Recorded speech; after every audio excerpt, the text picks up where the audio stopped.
Excellence Production Entertainer. Para sa mga Pilipino na walang kinabukasan, ngayong pararating namin ang aming kinikimkim. Here we go, here we go, here we go.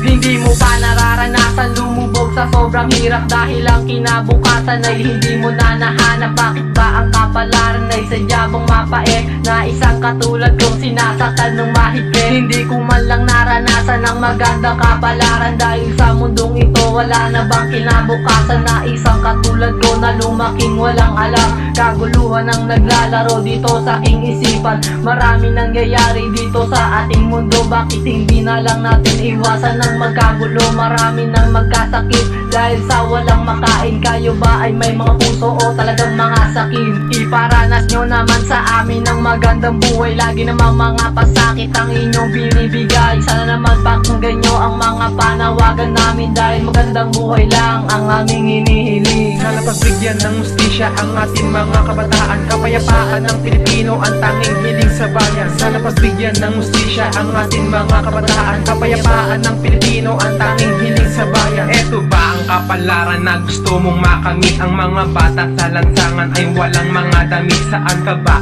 pupunta kung wala ka nang makain? Wala na rin ang iyong magulang na iyong makakapiling. Nagmahalan na pati ang mga bilihin sa atin, di na namin kaya ang mga ginagawa nyo sa amin. Kaya ngayon ang mga kabataan ay gumagawa ng krimen. Hinahawakan na nila ngayon ay mga pataleng, imbis na hawakan nila ay mga lapis at papel, para sila ay mag-aral na mahusay at mahinhin. Kaso tila ba nag-iba ang takbo ng ating mundo?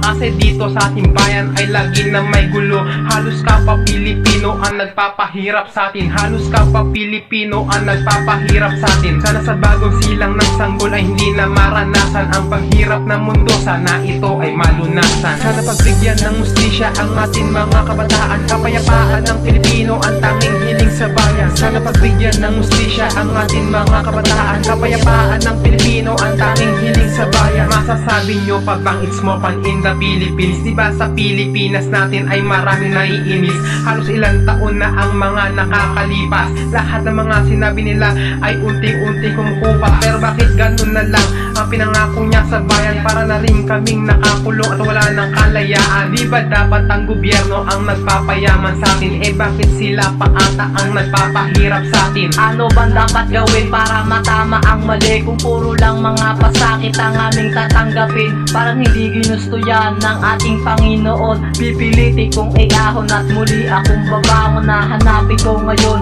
ang aking kinabukasan. Papakita sa inyo ang magandang kalikasan. Sana pagbigyan ng hustisya ang ating mga kabataan, kapayapaan ng Pilipino ang tanging hiling sa bayan. Sana pagbigyan ng hustisya ang ating mga kabataan, kapayapaan ng Pilipino ang tanging hiling sa bayan. Sana pagbigyan ng hustisya ang ating mga kabataan, kapayapaan ng Pilipino ang tanging hiling sa bayan. Sana pagbigyan ng hustisya ang ating mga kabataan, kapayapaan ng Pilipino ang tanging hiling sa bayan.